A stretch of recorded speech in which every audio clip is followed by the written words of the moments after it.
এই বিক্রম মিস্ত্রি বলেছে হাসিনার বক্তব্য ভারত সমর্থন করে না। দেখেন এদের চরিত্র, মুখে এক কথা কাজে আরেক।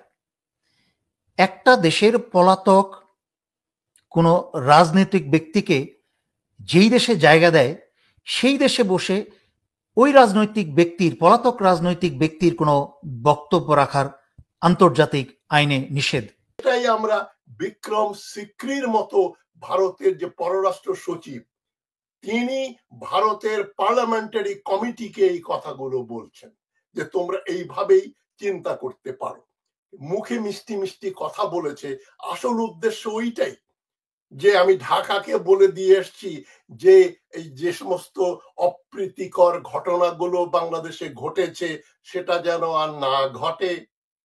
তার মানে কি, আপনারা আর হিন্দুদের মারামারি করবেন না, হিন্দুদের বাড়িঘর জ্বালিয়ে দেবেন না, মন্দির ভাঙবেন না, এবং শত শত হিন্দুরা কি হত্যা করা হয়েছে, এই ধরনের মিথ্যাচার যেটা আমরা ভারতীয় মিডিয়াকে দোষ দেই, আসলে এটা নরেন্দ্র মোদীর হিন্দুত্ববাদী ফ্যাসিস্ট সরকারেরই প্রভাব। আন্তর্জাতিক আইনে হাসিনা ভারতে কথা বলা নিষিদ্ধ বা কথা বলতে পারবে না, এবং ভারতে বসে হাসিনার এই কথা বলা ভারতও প্রতিক্রিয়া জানা বা তারাও এটা পছন্দ করে না। তাহলে কিভাবে এই কথাগুলো বলে, কার সাহায্যে, মোবাইল নিয়ে কয়েকদিন পর পর এরকম কথাবার্তা বলছে? দর্শক, এই বিষয় নিয়ে গুরুত্বপূর্ণ দুইটা আলোচনা শুনবো মেজর দেলোয়ার এবং আরেকজন আলোচকের। আলোচনাগুলো শুনলে বোঝার চেষ্টা করব ভারতকে আসলে আমাদেরকে মিথ্যা আশ্বাস দিয়ে গিয়েছিল কিনা ভারতের যে সচিব আমাদের দেশে আসছিল। এতগুলা দূতাবাস থাকার প্রয়োজন কি?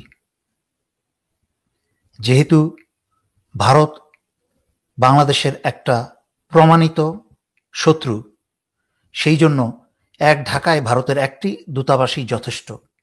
রাজশাহী, চিটাগাং এবং অন্য কোথাও যদি থেকে থাকে, সেই সকল ভারতীয় দূতাবাস আস্তে আস্তে সবগুলো বাতিল করতে হবে, বন্ধ করে দিতে হবে। কারণ মনে রাখতে হবে, ভারতীয় দূতাবাস মানেই হচ্ছে রয়ের আড্ডাখানা। বাংলাদেশ থেকে এই ভারতীয় রকে বিদায় করতে হলে ঢাকা ছাড়া বাকি সব ভারতীয় দূতাবাস বন্ধ করতে হবে। গত জুলাই আগস্টে প্রায় 1500 ছাত্রছাত্রী জনতা জীবন দিয়ে শুধু বাংলাদেশকেই স্বাধীন করে নাই, বরং তারা ভারতের গলাকে নামিয়েছে, ভারতের মাথাকে নত করতে বাধ্য করেছে। বাংলাদেশের ইতিহাসে কখনোই ভারত এত নতজানু হয়ে বাংলাদেশের সাথে কথা বলতে আসে নাই।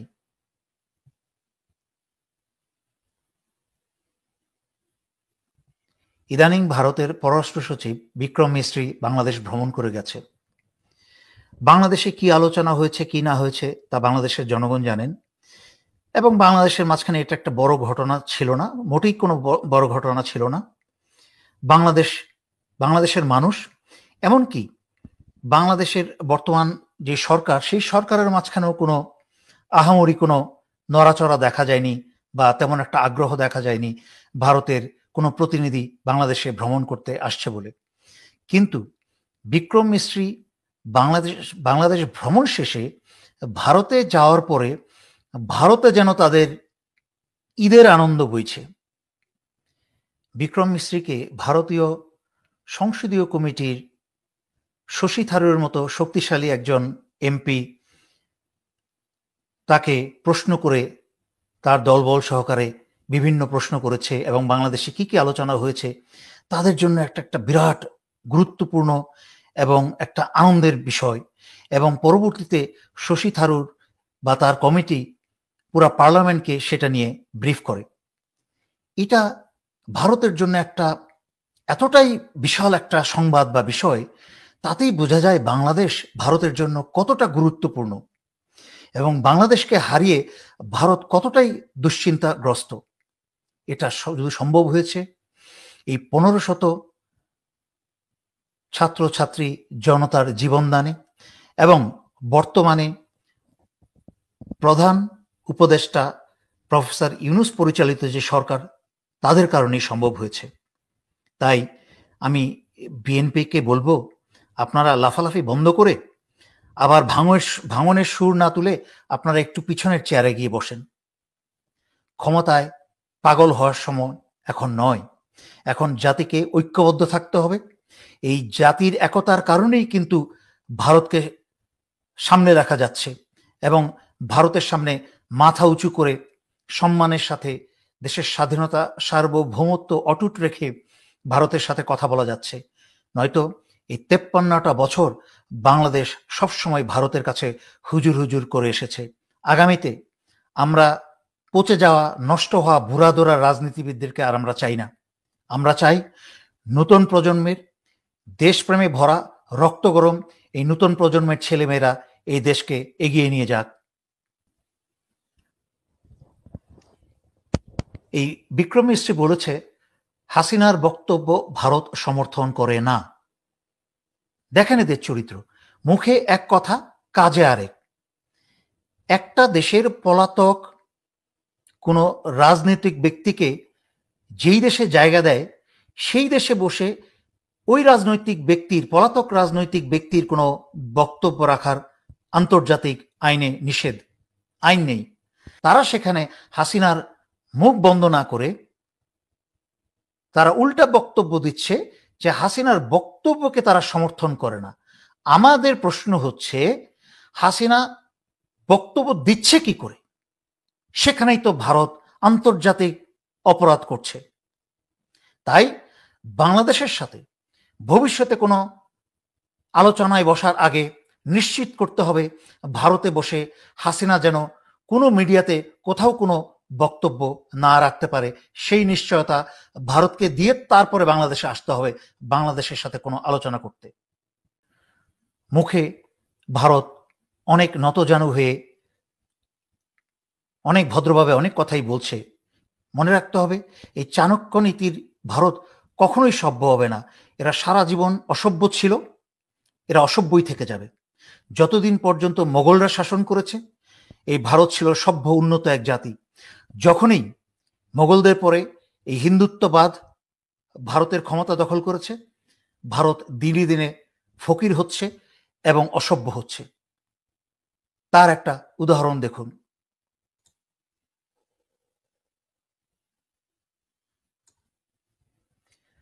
সমুদ্র সীমানা বা জল সীমানা একটা জটিল বিষয়। একটা সাধারণ জেলেদের পক্ষে সবসময় সমুদ্রের সীমানা মেপে চলাটা সম্ভব হয় না, মাঝে মাঝে ভুল করে সীমানা পার হয়ে যায়। সেই ক্ষেত্রে যে কোনো দেশের নৌবাহিনী তাদেরকে সতর্ক করে তাদেরকে সেখান থেকে বের করে দিতে পারে, তাদের ক্ষমতা প্রয়োগ করে বা দেখিয়ে তাদেরকে চলে যেতে বলতে পারে। কিন্তু সেখানে এই যে দেখলেন ছবিতে যে কিভাবে বাংলাদেশের দরিদ্র জেলেদেরকে সেই ঔপনিবেশিক আমলের মতো অপমান করে হাঁটুতে বসিয়ে এবং তাদেরকে সারেন্ডার করা অবস্থায় তাদেরকে অপমান করে বাংলাদেশকে অপমান করার চেষ্টা করেছে।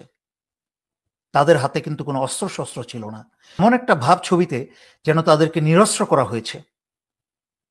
তার মানে বুঝতে হবে এই চাণক্য নীতির এই ভারতকে কোনোদিন বিশ্বাস করা যাবে না। এদেরকে সবসময় মুগুরের বাড়ির উপর রাখতে হবে। এই যে জেলেদেরকে অপমান করলো তার প্রতিশোধ নিতে হবে আমাদেরকে। বাংলাদেশের ভিতরে এবং সীমান্তে যদি কোনো ভারতীয় এবং বাংলাদেশের জলসীমানায় যদি কোনো ভারতীয় ধরা পড়ে তাদেরকে তার দ্বিগুণ বেশি অপমান করে তারপরে যা ব্যবস্থা করার করতে হবে। যেমন কুকুর তেমন মুগুর হতে হবে, আর নয়তো এই ভারতের চরিত্র কোনোদিন সোজা হবে না। দেরিতে হলেও র্যাব স্বীকার করেছে যে আয়নাঘর ছিল এবং এখনো আছে এবং মানুষের উপর জুলুম হয়েছে, গুম খুন হয়েছে। এখন সময় ডিজিএফআই এবং এনএসআই তাদের সামনে এগিয়ে জনতার কাছে ক্ষমা চাওয়া এবং স্বীকার করা যে আয়নাঘর ছিল, আয়নাঘরে নিজস্ব অন্যান্য বেসামরিক জনগণকে তো গুম করে সেই আয়নাঘরে নেওয়া হয়েছে, অত্যাচার করা হয়েছে, অনেকেই হত্যা করা হয়েছে। তার উপরে সামরিক বাহিনীর অফিসারদেরকেও এবং অন্যান্য সদস্যদেরকেও গুম করে তাদের উপর অত্যাচার করা হয়েছে। এখন ডিজিএফআই এনএসআইকে স্বীকার করতে হবে। স্বীকার করার পরে ক্ষমা চাওয়ার পরে তারপরে বিচার প্রক্রিয়া দ্রুত শুরু করতে হবে। এখন আসুক র্যাবের কথা। র্যাবকে এই বিএনপি র্যাবের তৈরি করেছিল ভালো উদ্দেশ্যে। আওয়ামী লীগের তৈরি করা বাংলা ভাইকে বা তদানীন্তন যে জেএমবি এদেরকে ধ্বংস করার জন্য। এই জেএমবি ছিল আওয়ামী লীগের তৈরি করা, যেটা আমাদের কর্নেল শহীদ গুলজার উনি সফল হয়েছিলেন এই আওয়ামী জঙ্গিদের মোকাবেলা করতে। সেই জন্য আওয়ামী লীগ এবং ভারত মিলে কর্নেল গুলজার এবং ৫৭ জন বীর শহীদ সেনাকে জঘন্যভাবে হত্যা করেছে। তাই আমাদের বিএনপি যেই ভুল করেছে, এই সরকারের পদক্ষেপ নিতে হবে সেই ভুল সংশোধনের। তা হচ্ছে র্যাবকে সম্পূর্ণরূপে বাতিল করতে হবে। র্যাবকে বাতিল করে সারা বছরের বাজেটে যেই পয়সাটা র্যাবের পিছনে খরচ করা হয়, সেই পয়সাটা, সেই অর্থটাকে ব্যবহার করা হোক বাংলাদেশ পুলিশকে উন্নত করার জন্য এবং বাংলাদেশ পুলিশের সৎ চরিত্র গঠনের জন্য। যেই সব অস্ত্রশস্ত্র র্যাবে আছে এবং পুলিশে আছে, তা যুদ্ধে ব্যবহার করা যায়। যেসব অস্ত্রশস্ত্র বা সামরিক বাহিনী যেসব অস্ত্রশস্ত্র ব্যবহার করার কথা, সেই সব অস্ত্রশস্ত্র র্যাবকে বাতিল করার পর থেকে র্যাব থেকে এবং পুলিশ থেকে সেই সকল ভারী অস্ত্র সশস্ত্র বাহিনীর কাছে হস্তান্তর করতে হবে। কারণ যেই সকল বাহিনী আভ্যন্তরীণ শৃঙ্খলা রক্ষার জন্য, পুলিশ এবং অন্যান্য বাহিনী যারা আছে, আইন শৃঙ্খলা রক্ষাকারী বাহিনী, তাদের হাতে কখনোই সামরিক অস্ত্র থাকার কথা না। সামরিক অস্ত্র তাদের হাতে থাকা মানেই হচ্ছে জনগণকে হত্যা করার জন্য ব্যবহার করা, যা অতীতে হয়েছে এবং ইদানিং গত জুলাই আগস্টে হয়েছে। সেই সব অস্ত্র ব্যবহার করে ১৫০০ বা তার চেয়ে বেশি ছাত্রছাত্রী জনতাকে হত্যা করা হয়েছে। তাই এখনই সময় র্যাবকে বাতিল করে এবং র্যাব ও পুলিশ থেকে সকল ভারী অস্ত্র সশস্ত্র বাহিনীকে হস্তান্তর করা। ইদানিং চোখে পড়ল নাটোরে সহকারী ভূমি কমিশনার কৃষ্ণচন্দ্র ইসকনকে জমি বিক্রি করেছে বা জমি দিয়েছে, যা গত ১৬ বছর ধরে শুধু বাংলাদেশের এই কৃষ্ণচন্দ্র না, আওয়ামী যত কৃষ্ণচন্দ্র, মানে তথাকথিত আওয়ামী যত ভারতীয় চাকর ছিল, তারা সবাই মিলে বহু জমি এবং বাংলাদেশের জনগণের সম্পদ এই ইসকনের হাতে তুলে দিয়েছে। তার মাঝখানে সবচেয়ে বড় শয়তান ছিল হচ্ছে অবসরপ্রাপ্ত মেজর জেনারেল তারেক সিদ্দিকী। সুতরাং বাংলাদেশের সরকারি সকল স্পর্শকাতর জায়গা থেকে দাদা প্রেমিকদেরকে সরাতে হবে, কারণ এটা জাতীয় নিরাপত্তার সাথে সম্পর্কিত বিষয়। বাংলাদেশের জাতীয় নিরাপত্তা রক্ষার স্বার্থে বাংলাদেশের সকল সরকারি ও বেসরকারি স্পর্শকাতর স্থান থেকে দাদা প্রেমিকদেরকে দ্রুত সরাতে হবে, এই স্বাধীনতা এবং সার্বভৌমত্বকে অক্ষুণ্ণ রাখতে। সর্বশেষে আমি ইদানিং খেয়াল করছি এই উপদেষ্টা সরকারের বেশ কিছু ব্যক্তি প্রায়শই উল্লেখ করে থাকেন প্রাক্তন প্রধানমন্ত্রী, মানে হাসিনাকে বোঝাতে প্রাক্তন প্রধানমন্ত্রী বলছে। একজন প্রধানমন্ত্রী যখন সম্মানের সাথে রাজনৈতিক পালাবদল হয় এবং নতুন প্রধানমন্ত্রী আসে, তখন প্রাক্তন প্রধানমন্ত্রী বলা শোভা পায়, তা একটা কূটনৈতিক ভাষার মধ্যে পড়ে। কিন্তু একটা সন্ত্রাসী, স্বৈরাচার, খুনি বাংলাদেশে গণহত্যা চালিয়ে বাংলাদেশের থেকে hundreds of billions of dollar চুরি করে বিদেশে পাচার করে এবং আরো অনেক ধরনের অপরাধ করে যখন দেশ ছেড়ে পালিয়ে যায়, তাকে বলতে হবে পলাতক স্বৈরাচার বা পলাতক খুনি।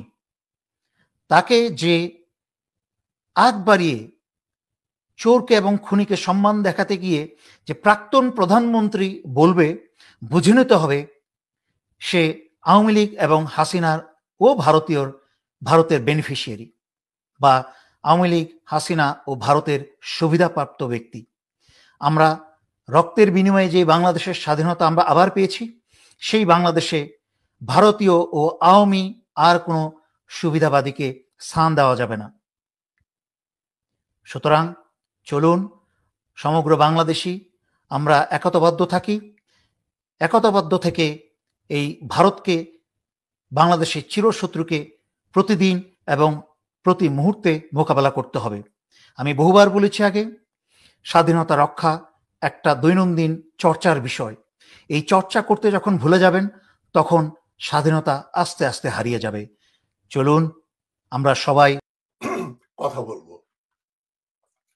আমি প্রথমেই ভারতের মোনাফিকির তেজারতি যে টাইটেলটা দিয়েছি, সেটা নিয়ে কথা বলছি। আপনাদের আমি প্রথমেই একটা ভিডিও, একটা খবর পড়ে শোনাচ্ছি। কদিন আগে যে ভারতের পররাষ্ট্র সচিব বিক্রম সিকরি বাংলাদেশ ঘুরে গেলেন, তার একটা বক্তব্য আপনাদের আমি পড়ে শোনাচ্ছি।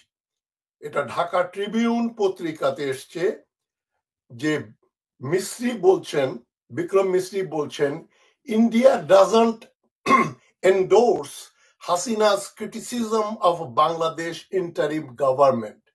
মানে ভারত হাসিনা যে বাংলাদেশের এই অন্তর্বর্তীকালীন সরকারের বিরোধিতা করে যে সমস্ত কথা বলছে, ইন্ডিয়া ডাজন্ট এন্ডোর্স, ইন্ডিয়া সেগুলোকে সমর্থন করে না বা প্রমোট করে না।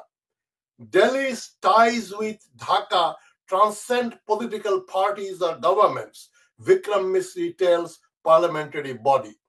বিক্রম মিশ্রি বলছেন যে ঢাকার সঙ্গে যে দিল্লির সম্পর্ক, সেটা কোনো বিশেষ দলের সঙ্গে নয় এবং বিশেষ সরকারের সঙ্গে নয়, সেটা বাংলাদেশের সঙ্গে তাদের সম্পর্ক।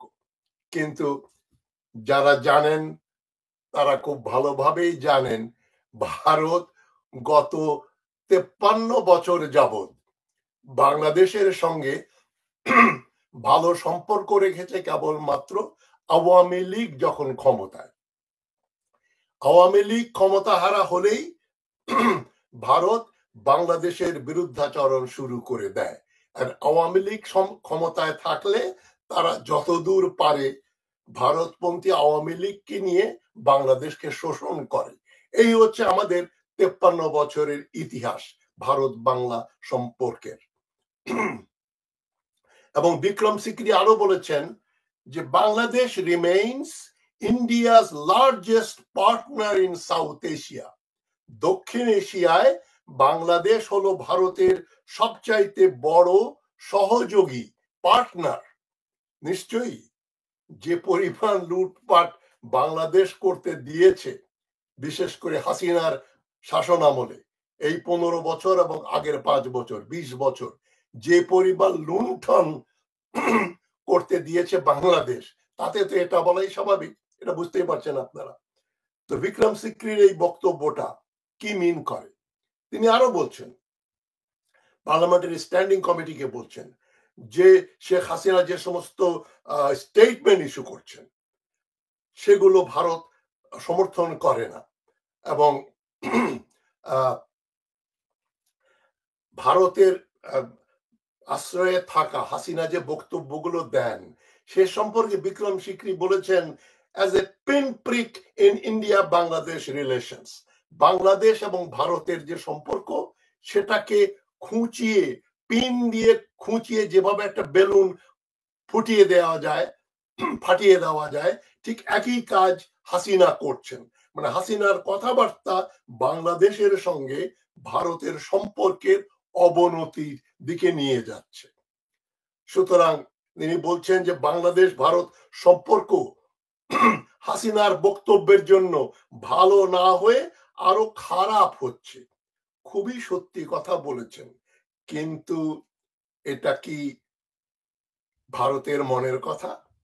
এবং মিস্ত্রি আরো বলেছেন যে ভারত বিশ্বাস করে প্রতিবেশী দেশ বা অন্য কোনো দেশের অভ্যন্তরীণ বিষয়ে হস্তক্ষেপ না করা। তো এর চেয়ে হাস্যকর এবং মোনাফিকির বাণিজ্য আর কি হতে পারে। তো এবং তিনি এটাও বলেছেন, আবার ওই যে মিস্ত্রির ছুরিটা ঠিকই দিচ্ছেন, বলছে যে ঢাকার থেকে যে আমি ফিরে গেলাম সেখানে দিল্লি তাদেরকে জানিয়ে দিয়েছে যে বাংলাদেশে যে রিগ্রেটেবল ইনসিডেন্টস হয়েছে, কতগুলো দুঃখজনক ঘটনা ঘটেছে, সেগুলোর জন্য পুনরাবৃত্তি না হয় সে কথা আমি ঢাকাকে বলে দিয়ে এসছি, বাংলাদেশকে বলে দিয়ে এসছি। মানে ওইটা হচ্ছে বাংলাদেশে তোমরা হিন্দু নিধন করছো, হিন্দুদের উপর অত্যাচার করছো, সেটা যাতে না হয় সেই কথা কিন্তু আমি ইউনূস সরকারকে জানিয়ে দিয়ে এসছি। সুতরাং এখন আপাতত প্যাসেঞ্জার রেল সার্ভিস সাসপেন্ডেড আছে, ওটা চালু হবে।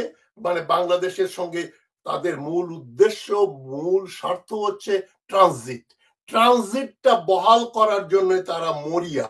এবং বাংলাদেশ থেকে যখন রুগী যাচ্ছে না, পর্যটক যাচ্ছে না ভারতের যে বিরাট ক্ষতি হয়ে যাচ্ছে তাদের ভুলের কারণে, তারা ভিসা বন্ধ করেছে, তারা বাংলাদেশিদের বলেছে যে বাংলাদেশি রুগীদের ভারতীয় ডাক্তাররা চিকিৎসা করবে না। সুতরাং আমরা ভারত চায় যে বাংলাদেশ যেন একটা গণতান্ত্রিক, শান্তিপ্রিয় এবং একটা সুসংহত, ইনক্লুসিভ, স্টেবল এন্ড ইনক্লুসিভ দেশে পরিণত হয়, সরকার যেন সেখানে গঠিত হয়, ইত্যাদি ইত্যাদি সদুপদেশগুলো দিয়েছেন বিক্রম সিক্রি।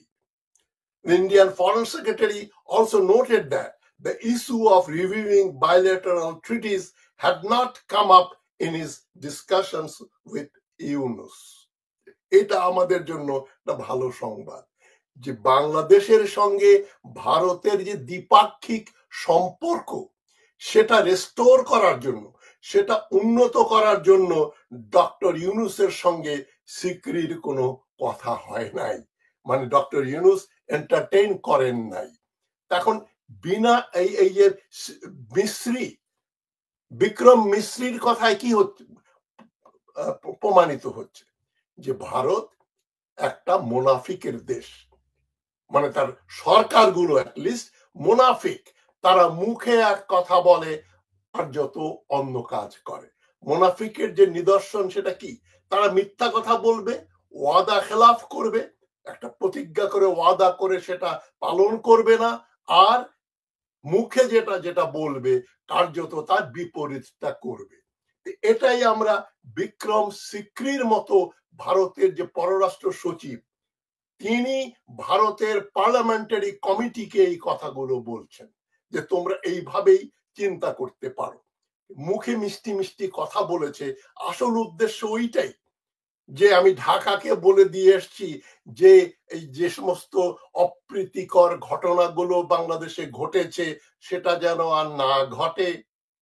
তার মানে কি, আপনারা আর হিন্দুদের মারামারি করবেন না, হিন্দুদের বাড়িঘর জ্বালিয়ে দেবেন না, মন্দির ভাঙবেন না, এবং শত শত হিন্দু নাকি হত্যা করা হয়েছে। এই ধরনের মিথ্যাচার, যেটা আমরা ভারতীয় মিডিয়াকে দোষ দেই, আসলে এটা নরেন্দ্র মোদীর হিন্দুত্ববাদী ফ্যাসিস্ট সরকারেরই প্রোগ্রাম, তাদেরই এজেন্ডা প্রতিফলিত হচ্ছে ভারতীয় মিডিয়াতে। এখন আমি ডক্টর ইউনূসের যে ব্যাপারটা সেটাও এসছে খবরে। ডক্টর ইউনূস প্রথম দিন থেকে বলছেন যে আমরা ভারতের সঙ্গে নিয়ে আমরা সার্ককে পুনরুজ্জীবিত করব, রিভাইভাল অফ সার্ক। এখন সার্ক রিভাইভাল করতে গেলে আমরা তো একটা শার্ক, হাঙ্গরের সঙ্গে এক পানিতে নামতে পারি না। ভারত হচ্ছে একটা হিংস্র শার্ক, সে বাংলাদেশ, শ্রীলঙ্কা, নেপাল, ভুটান, মালদ্বীপ এদেরকে খেয়ে ফেলতে চায় শার্ক। সেই শার্কের সঙ্গে সহাবস্থানের যে কথা ডক্টর ইউনূস বলছেন, এটা আমরা গ্রহণযোগ্য বলে মনে করি না। কেননা ডক্টর ইউনূস বারবার প্রথম দিকেই বলে আসছেন যে আমরা সার্ক রিভাইভ করব। এই সার্ক নিয়ে ডক্টর ইউনূসের হঠাৎ এত মাথা ব্যথা কেন হলো? উনি মনে করছেন সার্ক রিভাইভ করলে আর ভারত বাংলাদেশের ব্যাপারে মাতব্বরি করতে পারবে না, তাই কি? আসলে তা নয়। উনি বলছেন দুটো দেশের ভিতর গন্ডগোলের জন্য পুরো সার্ক কেন সাফার করবে। ডক্টর ইউনূস বলতে চাইছেন যে পাকিস্তান এবং ভারতের ভিতরে গন্ডগোল, ভারতের সঙ্গে তো আর কারো কোনো গন্ডগোল নাই, তাই কি? আপনারা বলেন, ডক্টর ইউনূস যে বলছেন ভারত আর পাকিস্তানের মাঝে গন্ডগোল আছে, আর কারো সঙ্গে তো নাই, সুতরাং আমরা কেন সাফার করব? ডক্টর ইউনূস অতি সরল ব্যক্তি, তিনি হয়তো আন্তর্জাতিক রাজনীতি ভালো বোঝেন না, সুতরাং এ ধরনের সরলীকরণ দিয়ে রাষ্ট্র পরিচালনা করা যায় না। ডক্টর ইউনূস, ভারতের সঙ্গে বাংলাদেশের যে সম্পর্ক বিদ্যমান সেটা তো প্রভু ভৃত্য, বা আব্দুল মোমেন যে ফরেন মিনিস্টার ছিলেন তার ভাষায় স্বামী স্ত্রীর সম্পর্ক। শেখ হাসিনার ভাষায় ভারতকে যা দিয়েছি চিরদিন মনে রাখবে। আব্দুল মোমিনের ভাষায় আমি নরেন্দ্র মোদীকে বলে দিয়ে এসছি যেন আবার আওয়ামী লীগকে ক্ষমতায় আনতে তারা সাহায্য করে। এই হচ্ছে সম্পর্ক। আমাদের সঙ্গে $15 বিলিয়ন ব্যবসা ভারতের, তা 14 বিলিয়ন হচ্ছে আমাদের ডেফিসিট। ভারতের সারপ্লাস, ট্রেড সারপ্লাস হচ্ছে $14 বিলিয়ন। শত শত বা হাজার হাজার ভারতীয় নাগরিক এদেশে বেআইনি ভাবে কাজ করে এবং দেশে টাকা পাঠায়। ভারতের ফরেন কারেন্সির যে একটা সারপ্লাস আসে বাংলাদেশে অবৈধভাবে ভারতীয়রা কাজ করার জন্য, সেখানে ডক্টর ইউনূস মনে করছেন কেবল ভারতের পাকিস্তানের সঙ্গে ভারতের গন্ডগোল। এটা কি বললেন ডক্টর ইউনূস? নেপালের সঙ্গে কি সম্পর্ক? নেপালের নতুন যে প্রধানমন্ত্রী বলি, উনি আগে কি হতো, নেপালের প্রধানমন্ত্রী হলেই তিনি ভারতে যেতেন প্রথমে, এবার উনি গেলেন বেইজিং, চীনে গেলেন। শ্রীলঙ্কার যে নতুন সরকার আসলো সেটাও কিন্তু দেশনায়কের সরকার, সেটা কিন্তু ভারত বিরোধী, চীনপন্থী। মুজ্জু ছোট্ট টাইনি দেশ, মাত্র 5-6 লক্ষ লোকের দেশ, তারাও ভারত বয়কট করো, ভারতকে হাটাও, এ ধরনের রাজনীতি তারা করে ক্ষমতায় এসছেন। তারপরে চাপে, মোদির চাপে বাধ্য হয়ে বেচারা মুজ্জু ভারতের সঙ্গে সম্পর্ক পুনঃস্থাপিত করেছেন। তার মানে ভারতের সঙ্গে কারোরই সম্পর্ক ভালো না। পাকিস্তান, চীন, নেপাল, বাংলাদেশ, শ্রীলঙ্কা, মালদ্বীপ, সেখানে ডক্টর ইউনূস বলছেন সার্ক কেন সাফার করবে। সার্ক মরে গেছে ডক্টর ইউনূস সার্কের জন্য। এই যে সার্ক বা হাঙ্গর, ভারত সার্ককে খেয়ে ফেলেছে। এবং ভারত যে একটা আধিপত্যবাদী দেশ সেটা কিন্তু Indonesia, Malaysia, Singapore, Brunei, Thailand, Myanmar এরা বুঝে গেছে বহু আগে।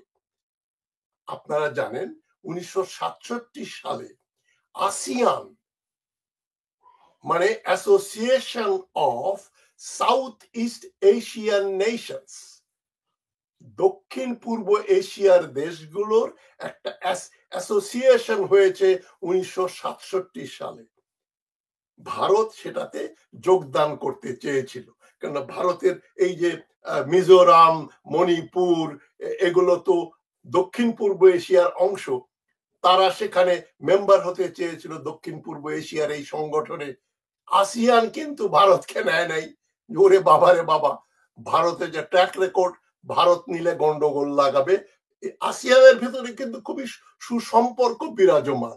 ইন্দোনেশিয়া সবচেয়ে বড় দেশ, ব্রুনাই সবচেয়ে ছোট, ব্রুনাই এবং সিঙ্গাপুর। ইন্দোনেশিয়া এত বড়, ইন্দোনেশিয়ার পাশে, ইন্দোনেশিয়া ফিলিপিন্স বড় দেশ, তাদের পাশে কিন্তু সুখ শান্তিতে পরস্পরের সঙ্গে সহযোগিতা করে বিশ্বাসের মাধ্যমে তারা টিকে আছে। কিন্তু আসিয়া সার্কের ব্যাপারে কি? সার্ক ভারত গিলে খাচ্ছে, চারদিকেই সে গন্ডগোল গুন্ডামি করে। পাড়ায় একটা শামীম ওসমানের মতো লোক থাকলে যা হয়, একে ধরবে, ওকে থাপ্পড় লাগাবে, ওকে মার দেবে, ওকে গ্রেনেড দিয়ে হত্যা করে ফেলবে, 7টা খুন করে ফেলবে। ভারতকে মনে করেন একটা শামীম ওসমান। নারায়ণগঞ্জ শহরের যে শামীম ওসমান যেটা করত, ভারত পুরো দক্ষিণ এশিয়ায় সেটা করে। মানে আমরা এক কথায় বলতে পারি ভারত হচ্ছে দক্ষিণ এশিয়ার একটা গুন্ডা, ডাকাত, খুনি, ধর্ষক, চোর। সারাক্ষণই মানুষের অভ্যন্তরীণ ব্যাপারে হস্তক্ষেপ করছে, মুনাফিকি করছে। না না না, আমরা তো কারো অভ্যন্তরীণ ব্যাপারে হস্তক্ষেপ করি না। কিন্তু বিক্রম মিস্ত্রি সুন্দর করে বলে দিলেন, আমরা ঢাকাকে বলে এসছি যে তোমাদের দেশে যেন আর এই ধরনের মানে কি বলে আনপ্লেজেন্ট ঘটনা না ঘটে। তার মানে একদিকে তোমরা বলছো আমরা ভারতে বাংলাদেশের ব্যাপারে হস্তক্ষেপ করি না, আবার বলছো যে আমরা কিন্তু চাই না যে তোমরা ইনডাইরেক্টলি যেটা বলছে হিন্দুদের উপর যেন কোনো অত্যাচার না হয়, সাবধান, খবরদার। এই খবরদারির কথা বলছো, আবার বলছো আমরা হাসিনা যা বলে সেটা আমরা এন্ডোর্স করি না, কিন্তু তাকে বলতে দিচ্ছ। হাসিনাকে ফেরত পাঠানোর ব্যাপারে একটা কথাও কিন্তু বলছো না। ভারত একটা মুনাফিকির দেশ। বেঞ্জামিন নেতানিয়াহু ইসরায়েল যেরকম মুনাফিক, দুর্ধর্ষ, খুনি, ভারত তাই। মোদি এবং যেই ভারতের প্রধানমন্ত্রী হয়ে আসুক না কেন, যেটা আমি বললাম, আমাদের এই যে মমতা ব্যানার্জিও যদি ভারতের প্রধানমন্ত্রী হয়ে আসেন, তার কথাবার্তা এখন বেরিয়ে গেল থলের বিড়াল যে সেও একজন হেগেমনিক একটা শক্তিতে বিশ্বাস করে, যে ভারত এই এরিয়ায় মাতব্বরি করবে। বাংলাদেশের বিরুদ্ধে সে কথা বলে বলছে জাতিসংঘ থেকে দরকার হলে আমরা শান্তি সেনা পাঠাবো বাংলাদেশে। তো ভারতকে আমরা বিশ্বাস করি না, করব না, করা উচিতও নয়। বাংলাদেশের এখন সার্কে না গিয়ে আসিয়ানে যাওয়া উচিত, কারণ বাংলাদেশের পার্বত্য চট্টগ্রাম দক্ষিণ পূর্ব এশিয়ার একটা অংশ। সুতরাং বাংলাদেশের ডক্টর ইউনূস সরকারের উচিত যে করে হোক ওনার ঘন ঘন Indonesia, Philippines, Malaysia, Singapore, Brunei, Thailand এবং মিয়ানমার যাওয়া উচিত। এই দেশগুলো লুক ইস্ট, এইদের সঙ্গে সংযোগ করে যেভাবেই হোক বাংলাদেশকে সার্কে ঢোকার জন্য চেষ্টা করতে হবে এবং চীনের সঙ্গে সখ্যতা বাড়াতে হবে। এখানে দরকার হলে চীনের এক্সপোর্ট প্রমোশন জোন আমরা বানাবো। বাংলাদেশের 64টা ডিস্ট্রিক্টে 64টা এক্সপোর্ট প্রমোশন এর জোন তৈরি করে চীনকে বলা হবে যে আমরা তোমাদের চাই সস্তা লেবারে তোমাদের কম্পিউটার চিপস, তোমাদের সেলফোন, তোমরা যা কিছু তৈরি করো, কম্পিউটার, সবকিছু আমরা বাংলাদেশে তৈরি করব। All relations are trade relations. Trade বৃদ্ধির জন্য চীনের সঙ্গে বাংলাদেশের সহযোগিতা বাড়ানো উচিত। ব্রিক্সে যাওয়ার জন্য যত তৎপরতা দরকার, ব্রিক্স দেশগুলোতেও ডক্টর ইউনূসের যাওয়া উচিত, তাদের সঙ্গে কথা বলা উচিত। ভারতকে ভুলে যান। SAARC is dead. সার্ককে উজ্জীবিত করবে না। আমরাও চাই না যে সার্ক উজ্জীবিত হোক। জিয়াউর রহমান চেষ্টা করেছিলেন, কিন্তু এটা কার্যত টিকে থাকলো না ভারতের জন্য। তো এখন আমার শেষ কথা হচ্ছে, সার্ক এর কথা ভুলে যান, আসিয়ানে বাংলাদেশকে নিয়ে যান, ব্রিক্সে নিয়ে যান এবং চীনকে বলেন ইনভেস্ট করতে এখানে। আমরা চীনের সহযোগিতায় আমরা টিকে থাকবো। অন্যথায় আমাদের স্বাধীনতা অক্ষুণ্ণ রাখাই বিপদ হয়ে যাবে। ভালো থাকবেন সবাই। ভারতের মুনাফিকের রাজত্বের সম্পর্কে আলোচনা শুনেছেন, শুনে অবশ্য মন্তব্য করবেন। আমার প্রক্রিয়া হচ্ছে, ভারতে এগুলো করছে, তো বাংলাদেশের সাথে এটা বলে গিয়েছে যে তারা এটা পছন্দ করে না, কিন্তু তাদের পছন্দের বাইরে গিয়ে হাসিনা ভারতে কাজ করবে, এটা কখনোই কিন্তু আমরা মেনে নিব না, বা এটা বিশ্বাস করার মতো না। আপনি বলবেন আর আমাদের বিশ্বাস করতে হবে, আমাদের বিশ্বাস মস্তিষ্ক তো এতটাই দুর্বল হয়ে গিয়েছেন, আপনারা যেটা বলবেন সেটা বিশ্বাস করতে হবে। অর্থাৎ তারা আমাদের সাথে বলে গিয়েছে আরেকটা, কিন্তু পক্ষান্তরে তারা ভারতে গিয়ে হাসিনার সাথে করে আরেকটা। কারণ তারা হাসিনাকে ক্ষমতায় আনতে চায় এবং হাসিনাকে দিয়ে ষড়যন্ত্র করতে চায়। বোঝা যায় যে ভারত যদিও আমাদের সাথে সম্পৃক্ততার বা সম্পর্কের একটা সম্পর্ক জোরদার করার দেখাচ্ছে, কিন্তু প্রকৃতপক্ষে তারা আমাদেরকে শত্রুই মনে করছে। তারা এখনও হাসিনাকে নিয়েই কাজ করে যাচ্ছে।